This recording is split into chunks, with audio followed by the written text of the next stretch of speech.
আমার বাড়ি মধুখালী থানায়, 3টা বছর আমার মধুখালীতে ঢুকতে দেয় নাই। টানা 3 বছর আপনাদের এমপি, আমাদের এমপি আব্দুর রহমান আমার 3 বছরও ঢুকতে দেয় নাই। আমার বাড়ির নামে একটা মামলা দিয়েছিল, আমার পুরা ফ্যামিলি নাকি জঙ্গি ফ্যামিলি।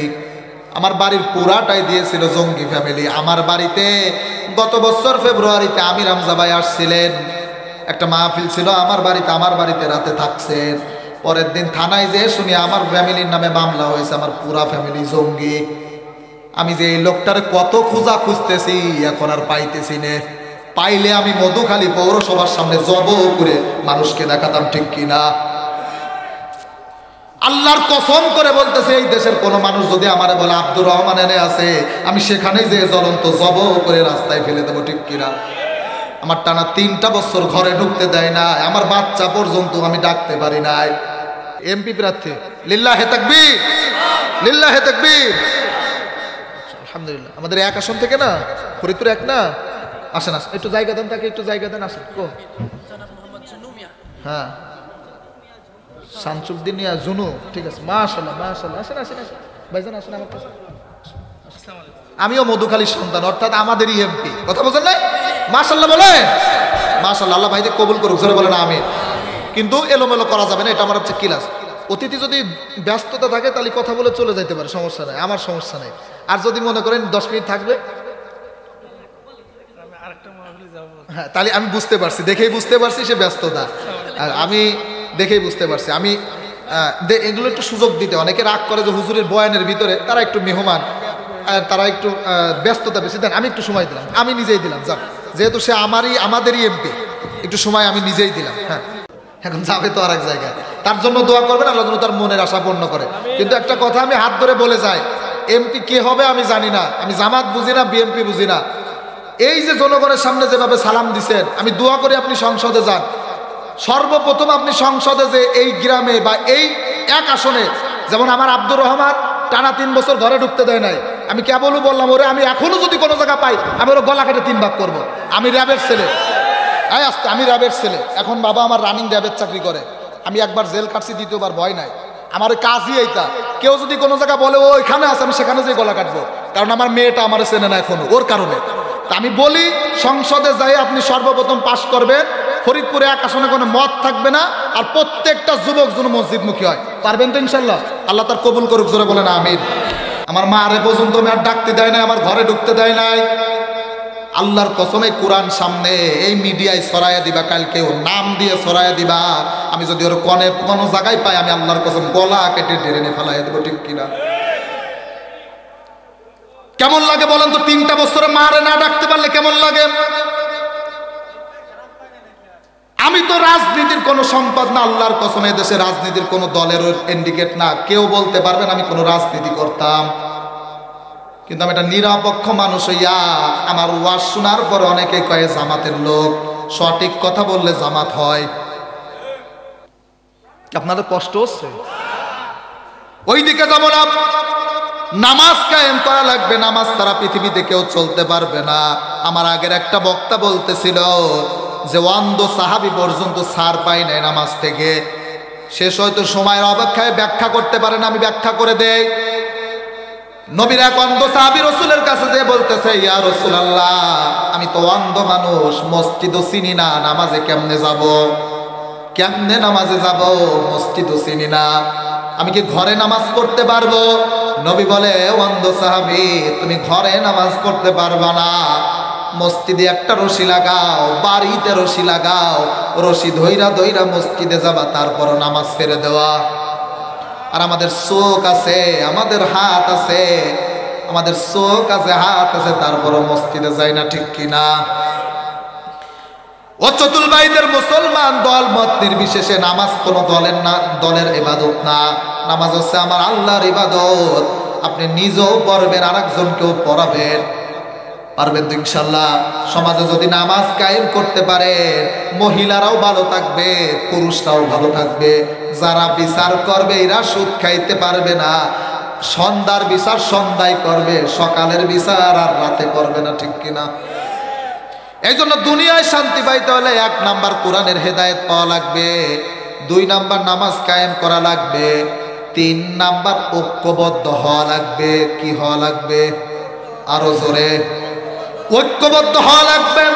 কিভাবে ঐক্য হবেন? মুসলমান মুসলমান বিভেদ করবেন, কথা বল না কেন?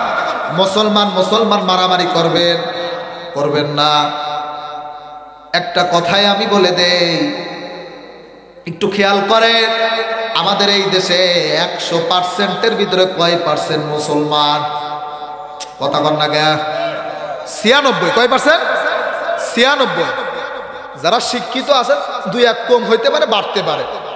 আমরা হিন্দুদের মন্দির কোনোদিন হামলা করছি? আরো জোরে। তোদের সাহস দিল কে আমাদের মসজিদ ভাঙ্গার? সিলেটে 2টা মসজিদ ভেঙ্গে গুড়িয়ে দিয়েছে হিন্দুরা। আই তো ফরিদপুরে একটা গোয়াল বাড়িতে একটা মসজিদ ভাঙতে আয়, জনগণ তোদের হাত ভেঙ্গে ফেলবে, ঠিক কিনা? একটু খেয়াল করেন, আমরা কোনো হিন্দুদের বিপক্ষে না, হিন্দুদেরকে আমরা ভালোবাসি, সাপোর্ট দেই। কিন্তু জামাই আদরে আছো, জামাই আদরে থাকো, শ্বশুরের সাথে বিয়াদবি করলে মায়ের খেয়ে টাইট হয়ে যাবে, ঠিক কিনা? মুসলমানদের ভিতরে যদি কোনো জঙ্গি থাকে তাদের সাপোর্টে আমরা নাই, কথা কোন না কেন? জঙ্গি ইসলামে কোনো ভালো সাপোর্টে নাই। ইসকন হচ্ছে হিন্দুদের একটা জঙ্গি সংগঠন, ঠিক কিনা? ইসকনের যে সভাপতি, আমার ফরিদপুরের প্রত্যেকটা জেলায় এদের কমিটি আছে, জানেন কিনা আমি জানি না, এটা আমি জানি। ফরিদপুর জেলার যে সভাপতি চাচা, ও কয়েকদিন আগে দেখলাম এনটিভিতে বক্তব্য দিচ্ছে যে 15 দিনের সন্তান যাদের আছে মাঠে নেমে পড়ো, এই দেশে মুসলমান রাখবো না। এই ফরিদপুরের সভাপতির বক্তব্য শুনে রেখে দাও। এই মিডিয়ার মাধ্যমে বলতে চাই, যদি এই মুসলমান তোমাকে রাস্তায় পায়, কুকুরের মতো পিটাই মেরে ফেলবে, ঠিক কিনা? সম্মানিত বাবাজিরা আমার, ভালো আছো, ভালো থাকো।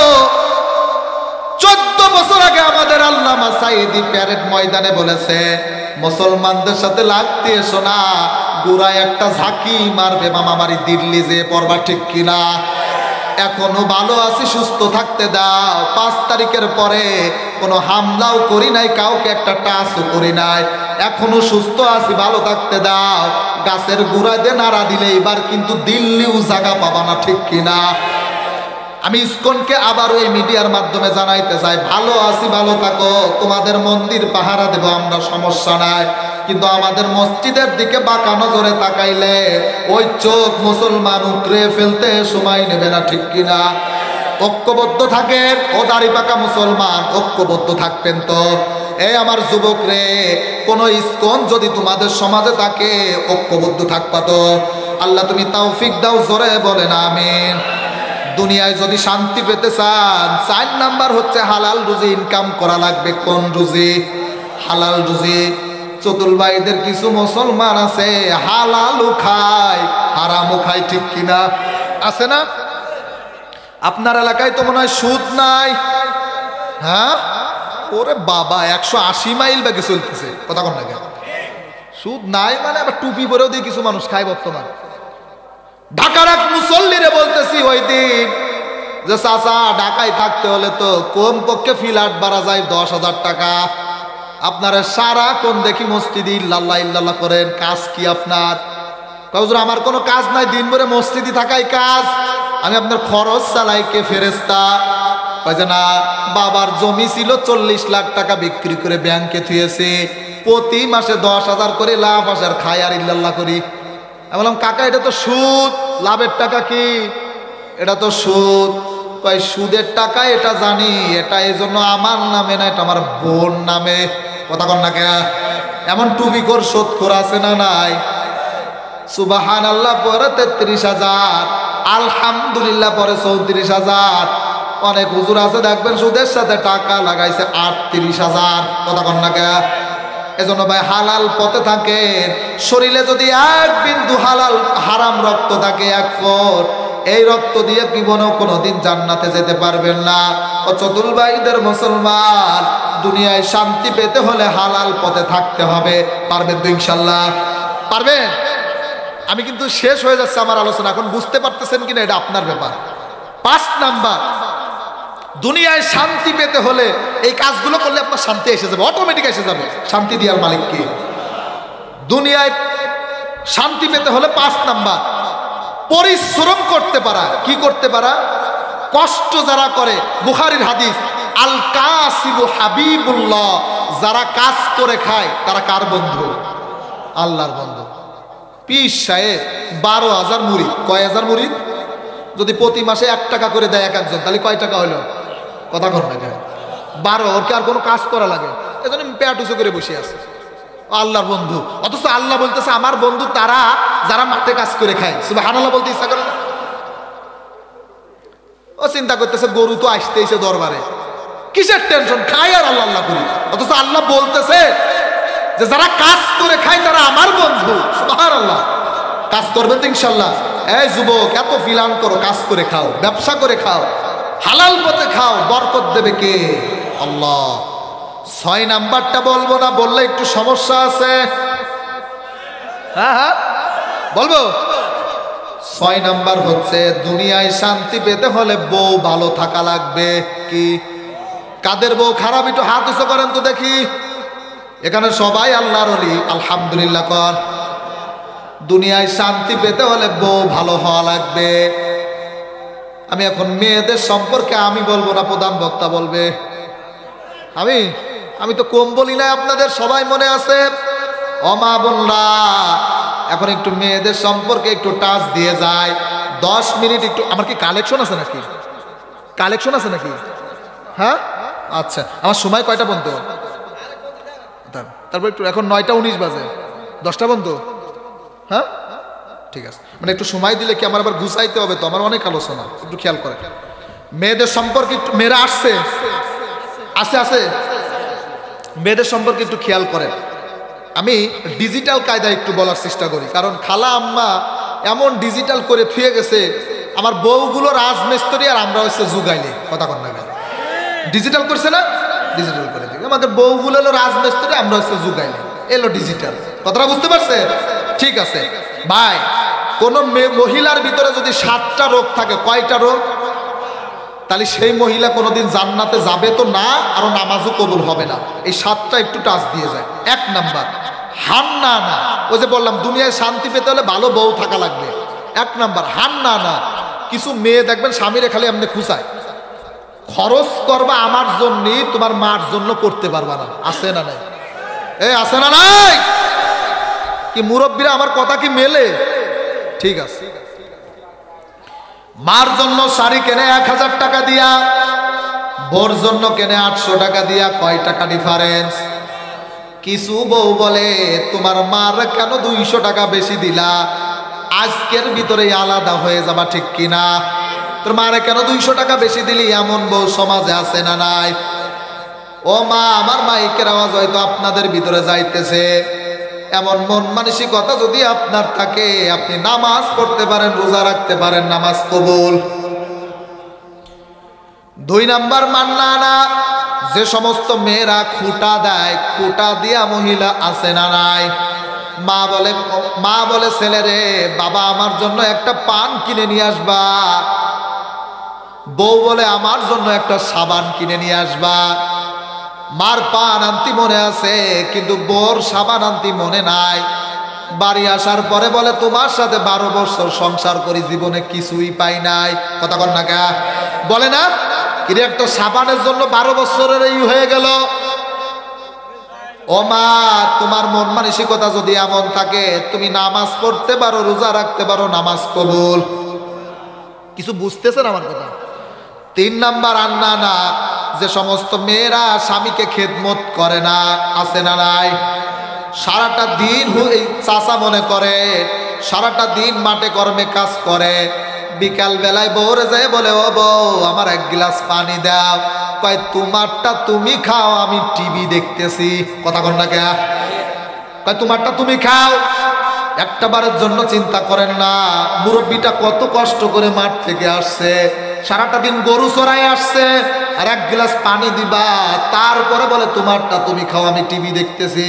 ও মা, আপনি নামাজ পড়তে পারেন, রোজা রাখতে পারেন, 1 ওয়াক্ত নামাজ কবুল। 4 নাম্বার কান্না না। যে সমস্ত মেয়েরা অহংকারী হয়, অহংকারী মেয়ে আছে না নাই? নাই? কিছু হইলেই স্বামীরে বলে আমার ভাই কিন্তু 4 নং ওয়ার্ডের সভাপতি, সাবধানে কথা বলবা। কথা কন না কে বলে না বউরা? কিছু মায়ে দেখবেন স্বামীরে ধমক দিয়ে বলে আমার বাপ কিন্তু সেনাবাহিনী চাকরি করে, সাবধানে কথা বলবা। ও মা, আপনার স্বামীরে ধমক দিয়ে আর এখতিয়ার পৃথিবীতে কেউ দেয় নাই। স্বামী হচ্ছে আল্লাহর পক্ষ থেকে বড় নিয়ামত, ঠিক কিনা? আপনি নামাজ পড়তে পারেন, আপনি রোজা রাখতে পারেন, 1 ওয়াক্ত নামাজ আমার আল্লাহর দরবারে কবুল।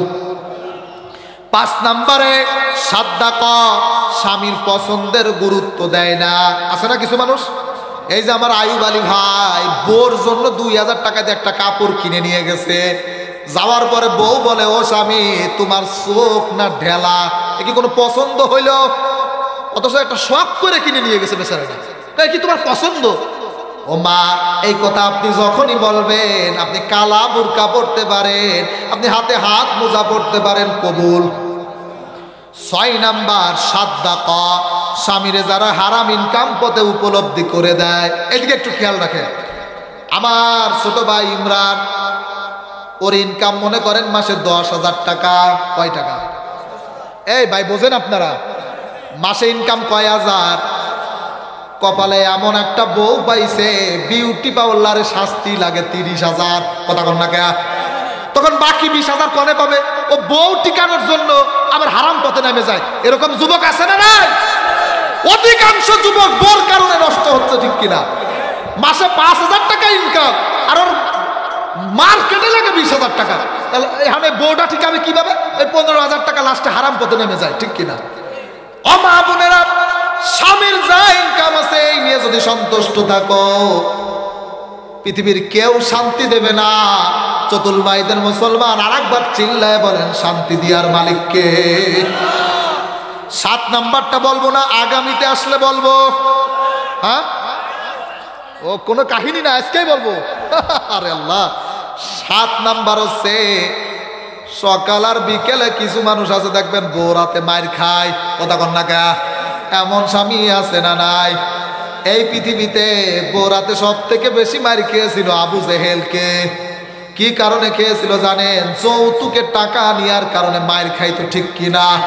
আজ যারা সমাজে যৌতুক নিয়ে বসে আছে, ওরা সকালে আর বিকেলে ঝাঁটা পিটা খায়, ঠিক কিনা? কেমন যুবক মানুষ তুমি, কাজ করে খেতে পারো না, যৌতুক খাও। গোপালগঞ্জের নাসির হুজুরে চেনেন কে কে? হাত নামান। আমার একদিন বলতেছে নাই, যারা যৌতুক খায় এরা পায়খানা করে নিজে খাওয়াই ভালো, ঠিক কিনা? উনি তো একটু রসিক মানুষ, যারে ধরে তারে সাইজ করে ফেলে, ঠিক কিনা? আমি এত করে আপনি হয়তো আপনারা আমি হাসির খুরাকি দেই না।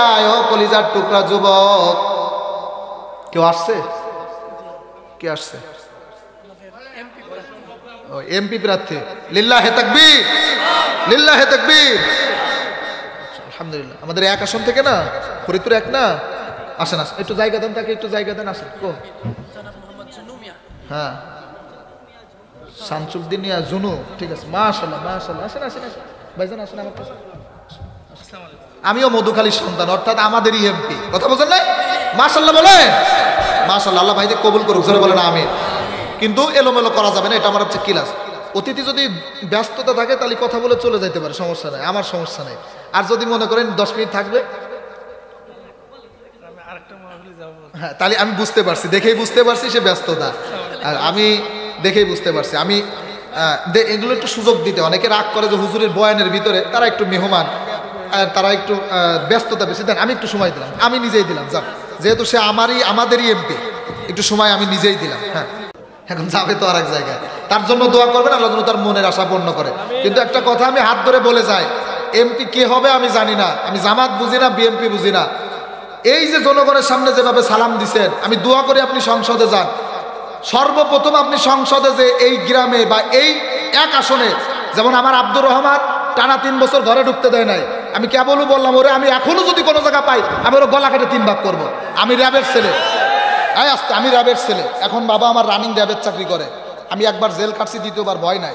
আমার কাজই এইটা, কেউ যদি কোনো জায়গা বলে ও এখানে আছে, আমি সেখানে যেয়ে গলা কাটবো, কারণ আমার মেয়েটা আমার চেনে না এখনো, ওর কারণে। তা আমি বলি সংসদে যাই আপনি সর্বপ্রথম পাশ করবেন ফরিদপুরে এক আসনে কোনো মত থাকবে না, আর প্রত্যেকটা যুবক যেন মসজিদমুখী হয়। পারবেন তো ইনশাল্লাহ? আল্লাহ তার কবুল করুক, জোরে বলেন আমিন। সম্মানিত বাবাজিরা আমার একটু খেয়াল করেন, ও চতুল ভাইদের মুসলমান আমার দিকে একটু খেয়াল করেন।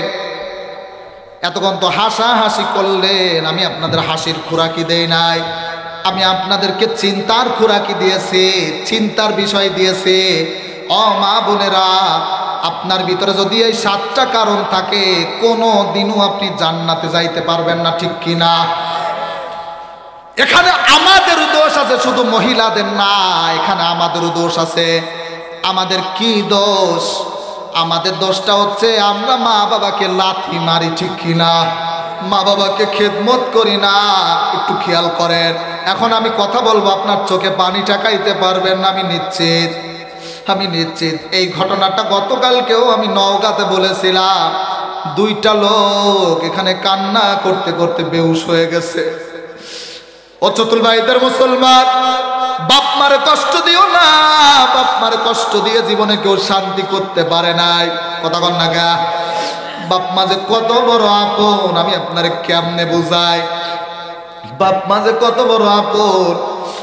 আজকে 3 মাস পরে আমার নিজের বাড়িতে গিয়েছিলাম মধুকালীতে। আসার সময় আউ করে কাঁদতেছে আমার মাটা, জানে না যে আবার কবে দেখা হবে। মা সারা পৃথিবীতে কেউ আপন নাই। হ্যাঁ, বউ আপনার আপন, বউ আপনার শত্রু না।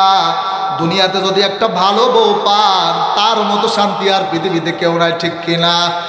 মার পাশাপাশি বউ একটা বড় সাপোর্ট।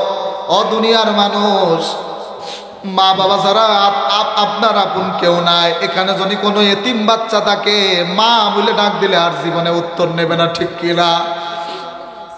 ছোট্ট একটা ঘটনা বলে আমি আমার আলোচনার দিকে যাব।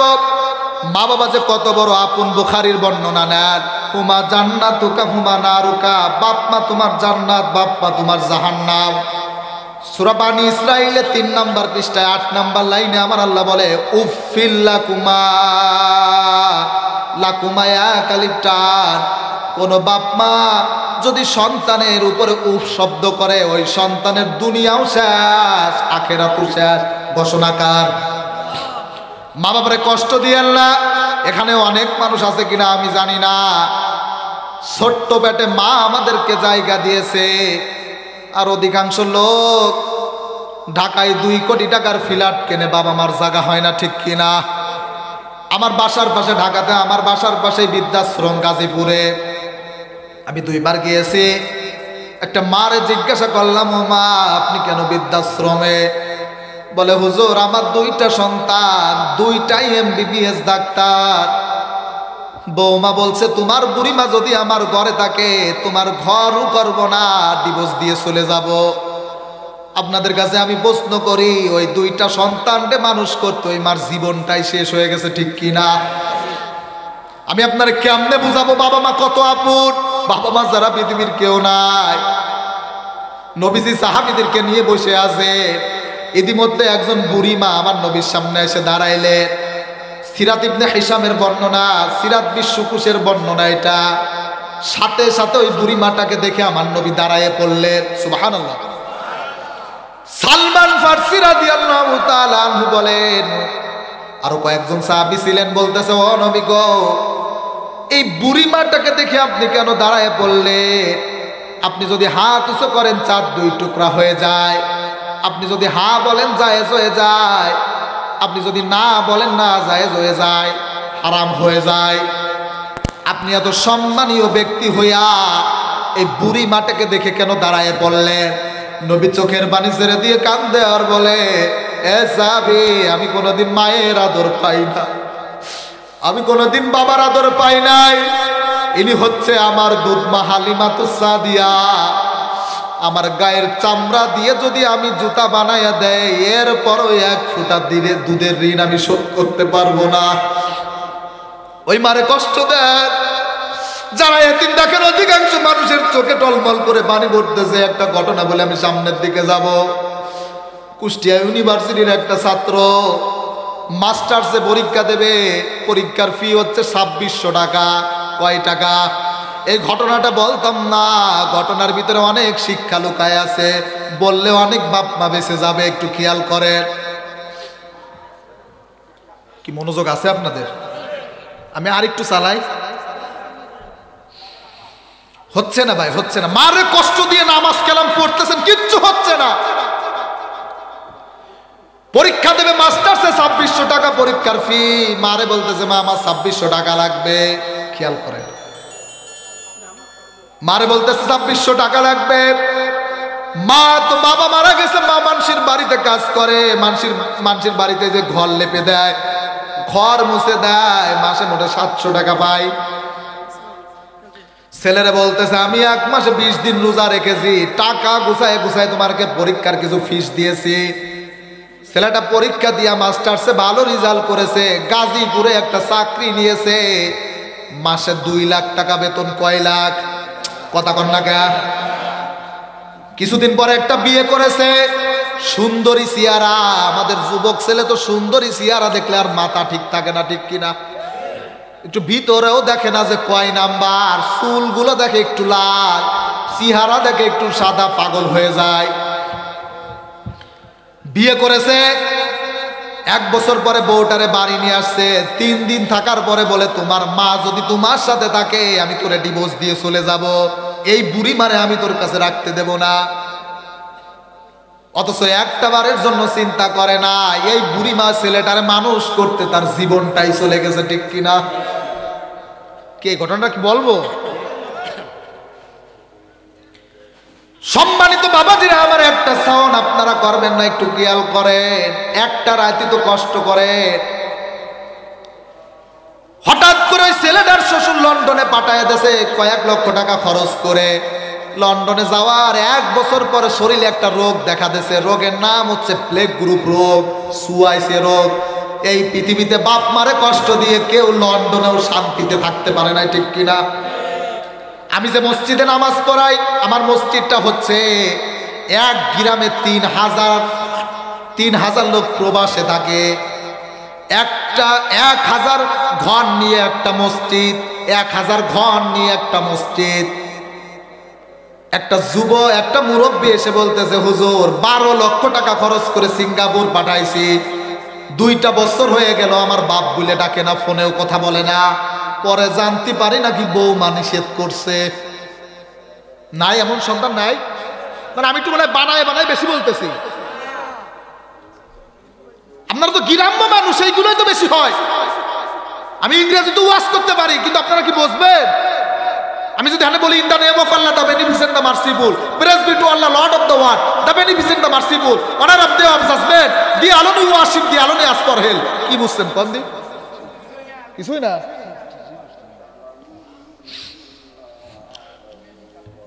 সম্মানিত বাবাজিরা আমার, 1 বছর পরে লন্ডনে যে রোগ ধরা পড়েছে, কিছু কিছু বাবা আমারে বলে ছেলে সামনে দিয়ে মিষ্টি কিনে নিয়ে যায়, আমার একটু সাদেও না। শ্বশুরের কাছে চিঠি পাঠাইছে, শ্বশুর গো আগামী মঙ্গলবার আমি ঢাকা এয়ারপোর্টে আসবো, আমার জন্য দোয়া করেন, আমার শরীর ভালো না। ওদিকে মার সাথে 4 বছর কথা বলে না। শ্বশুর বলে ঢাকায় যেহেতু আসবা লন্ডন থেকে, আমার জন্য এই জিনিস কিনে নিয়ে আসবা। শাশুড়ি চিঠি পাঠাইছে যে জামাই আমার মেয়ে যেহেতু তোমার সাথে দিয়েছি, আমার জন্য এই জিনিস কিনে নিয়ে আসবা। বউ বলছে আমার জন্য এই জিনিস কিনে নিয়ে আসবা। ছেলেটা নিজের হাত নিজে কামড়ায় আর বলে কি করলাম, যাদের জন্য জীবনটা শেষ করে দিলাম, একটা বারের জন্য বলে না তোর শরীরের কি অবস্থা, ঠিক কিনা?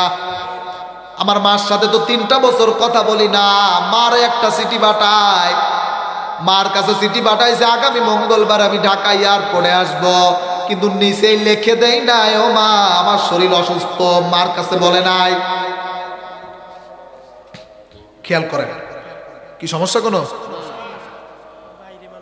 ঠিক আছে, থাক যে যেখানে আছে থাকি, ওয়াজ শুনুক তো, সমস্যা নাই। শীতের ভিতরে আর কষ্ট দিয়ে না আপনারা, যে যেখানে আছে সে সেখানে থাক। সম্মানিত বাবাজিরা আমার, মা চিঠি লিখেছে, বলছে আগামী মঙ্গলবার আমি ঢাকা এয়ারপোর্টে আসবো, ও মা আমার জন্য দোয়া কইরো। মা চোখের পানি ছেড়ে দিয়ে কাঁদতেছে আর বলতেছে, বাবা তোরে 4টা বছর দেখি না, তুই মা বলে ডাক দিয়েছিস, মনে হচ্ছে চাঁদের টুকরা হাতে পেয়েছি। তুই বাড়ি আসবি এই জন্য আমি তোর জন্য রোজা রেখেছি, তুই যেন সহি সালামতে আসতে পারিস, আমি তোর জন্য মানত করেছি। ছেলেটা চোখের পানি ছেড়ে দিয়ে কাঁদে আর বলে, যাদের জন্য জীবনটা শেষ করে ফেললাম তারা চাই জিনিস, আর যাদের জীবনে খোঁজ খবর নেই নাই তারা আমার জানের হেফাজত করে। ঢাকা এয়ারপোর্টে নামার পর শ্বশুর বলতেছে, কই আমার জিনিস কই? ছেলে বলতেছে, আমি বারে বারে বললাম আমার শরীরটা অসুস্থ, টাকা আছে আমি ঢাকা থেকে কিনে দেব। শ্বশুর বলতেছে, আগে যদি জানতাম তোমার সাথে আমার মেয়ে বিয়ে দিতাম না। শাশুড়ি বলতেছে, কই আমার জিনিস কই? কই আপনাদেরকে কতবার বলবো আমার শরীর ভালো না, আমি আর বেশি দিন বাঁচবো না, টাকা আছে ঢাকা থেকে কিনে দেব। বউটা ডিভোর্স দিয়ে চলে গেছে, ছেলেটা চোখের পানি কান্দে, ও আল্লাহ আমার মা কি আমার জন্য আসে নাই? কি বুঝতেছে? আমার মা কি আমার জন্য দেখা করতে আসে নাই? দূর থেকে মা হাত উঁচু করে বলতেছে, আইরে বাবা আয় আমার বুকে আয়, তোরা আজকে 4টা বছর দেখি না। মা বাবা কেমন জিনিস, যাদের নাই তারা বোঝে বাপ মা কেমন জিনিস। দূর থেকে বলতেছে, আইরে বাবা আয় আমার বুকে আয়। ছেলেটা বুকে জড়াই নিয়ে বলতেছে, বাবা তুই কি কোনো অসুস্থ? আপনারা বলেন ছেলেটা কি মার কাছে বলেছিল আমি অসুস্থ? ছেলেটা চোখের পানি ছেড়ে দিয়ে কাঁদতেছে আর বলতেছে, মা তুমি তো কোনো ডাক্তার না, গ্রাম্য মহিলা, তোমার কাছে তো কোনোদিনও বলি নাই আমি অসুস্থ, তুমি কেমনে বুঝলা? মা বলতেছে, চোখের পানি ছেড়ে দিয়ে কান্দে আর বলে, তোকে 10 মাস 10 দিন পেটে রেখেছি, আমি ছাড়া কে জানবে? তোরে ডেলিভারির সময় কমপক্ষে 2.5 বালতি রক্ত জড়াইছি, 2.5 বছর তোকে দুধ খাওয়াইছি, তুই অসুস্থ আমি ছাড়া কে জানবে? ছেলেটা বলতেছে, মা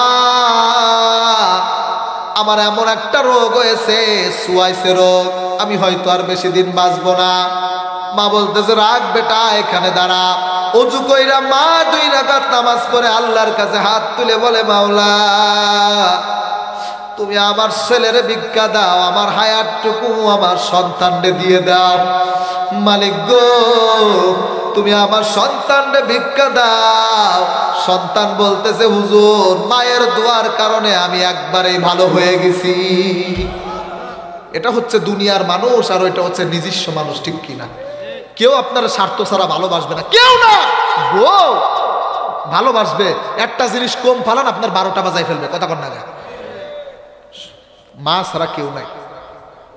এই জন্য বলি বাপ মারে খেদমত করো, বাপ মারে খেদমত করো, বউরাও করো বাপ মারাও করো। এ যুবক 3 দিন বিয়ে করতে পারে না, কয় বাপ মারে আমি দেখতে পারি না। কেন দেখতে পারো না? হুজুর বউ তো দেখতে, বউর জন্য পারি না। অধিকাংশ যুবক, কিছু কিছু যুবক আছে বাইরে থাকে, মার সাথে কথা বলে বাজারে যে বউ দেখে ফেলবে, আছে না নাই? নেই? আমি দুটো পায়ে ধরে বলি বাপ মার আর কষ্ট দিয়েন না। এই শীতকাল মার একটা জ্যাকেট কিনে দেয় না, বাবার একটা জ্যাকেট কিনে দেয় না, এমন সন্তান আছে না নাই? শীতে মরে যাইতেছে, খেরের মাথার তলে থো আসছে। এজন্য দুনিয়ার শান্তি পেতে হলে বউ ভালো হওয়া লাগবে। কি ভালো হওয়া লাগবে? বউ ভালো হওয়া লাগবে। খালি দোয়া করেন আল্লাহর কাছে, রব্বানা আতিনা, শুধু দোয়া করেন রব্বানা আতিনা ফিদ দুনিয়া হাসানা। আল্লাহ দোয়া কবুল করে নাও। আরে হাসানা কবুল করতে হলে দুনিয়ার 10টা কারণ আছে। এই 10টা জিনিস যদি আপনার কাছে থাকে, আল্লাহ ওয়াদা দিয়ে বলতেছে আমি তাকে মুস্তাজাবুদ দাওয়া বানিয়ে দেই। ও বলতে দেরি হয়, আমি আল্লাহ দোয়া কবুল করতে দেরি করি না।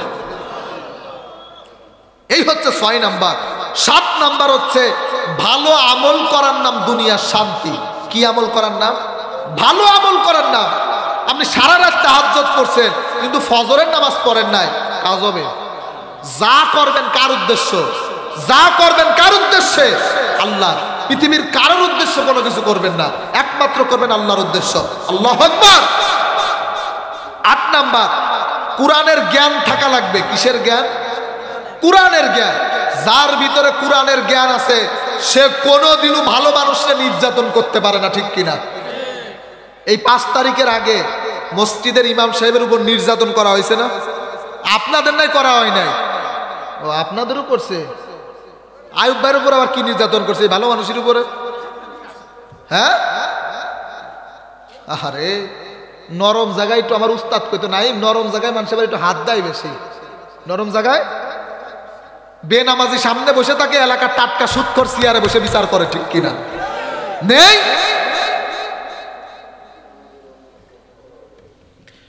এই লোকটা কি অপরাধ করেছে যে তারা থানায় নিয়ে লাগবে? অথচ এই গ্রামে টাটকা সুদখোর, বাটপার, জিনাখোর, ইয়াবাখোর নেই। মুখ উঁচু করে চলাফেরা করতেছে আর একজন আলেমরা আপনি থানায় না। মৃত্যু হবে কিন্তু ফিরাউনের কায়দায়, ঠিক কিনা? মৃত্যু আপনার হবে, লিখে রাখেন ফিরাউনের কায়দায়। এই পৃথিবীতে খালি হুজুর না, ভালো মানুষদের যারাই কষ্ট দিয়েছে, আমি একটারও ভালোভাবে মৃত্যু পাই নাই, একটারও ভালোভাবে মৃত্যু পাই নাই। গত বছর আমি দেখে আসছি ইন্ডিয়াতে, 16 দিন থেকে আসছি, আমার মাহফিল ছিল কুচবিহারে, শিলিগুড়িতে, 24 পরগনাতে, সিএমসি হাসপাতালে। অধিকাংশ লোক একটা ফুরা হয়েছে, ফুরা প্রায় 16 কোটি টাকা চলে গেছে। এবার বউ বেচে, ছেলে বেচে, মাটি বেচে, বাড়ি বেচে, তারপরে একটা ট্যাবলেটের দাম হবে না, কারণ ধরা হচ্ছে আল্লাহ ধরা, ঠিক কিনা? আমি আবারও বললাম, যাকে তাকে ধমক দিবেন না। এই লোকটারে ডাকি নিয়ে আপনি ধমক দেন, মরণের চিন্তা নাই। একটা কোরআনের হাফেজ, তাকে আপনি ধমক দেন, মরণের চিন্তা নাই। হ্যাঁ আমি মানি কোরআনের হাফেজের ভিতরে শয়তান আছে, জিনাখোর আছে, আমি জানি। আর হাফেজ প্যান করে বিড়ি টানে, আছে না? দেন তাদেরকে লাইনে আনেন, তাদেরকে ধমক দেন, লাইনে আনেন। আমি তো বলতেছি না তাদেরকেও ভালোবাসেন, আমার চোখে অনেক আছে হাফেজ হয়েছে কিন্তু উস্তাদের সাথে বিয়াদবি করছে, এখন রাস্তায় রাস্তায় বেড়ায়। কথা কন না কেন ভাই? আমার কথা, আমি এই চতুল কিন্তু নিজের বাড়ি মনে করে কথা বলতেছি, কষ্ট পাইতেছেন? আমি এমন ওয়াজ কোথাও আজ পর্যন্ত করি না, কিন্তু আমি চতুলে আমি বাড়ি মনে করে ওয়াজ করি। আল্লাহ আকবার। দুনিয়ায় শান্তি পেতে হলে সর্বশেষ নাম্বার, সবাই মিলে আল্লাহর বিধান পালন করতে হবে। নামাজটা কার বিধান? রোজা কার বিধান? যাকাত কার বিধান? পর্দা কার বিধান? এটা সবাই মিলে একসাথে ফরজ বিধানগুলো, আল্লাহর বিধানগুলো সবাই একসাথে পালন করলেই আপনার দুনিয়ায় শান্তি দেবে। চতুল ভাইদের মুসলমান চিল্লায় বলেন শান্তি দিয়ার মালিককে।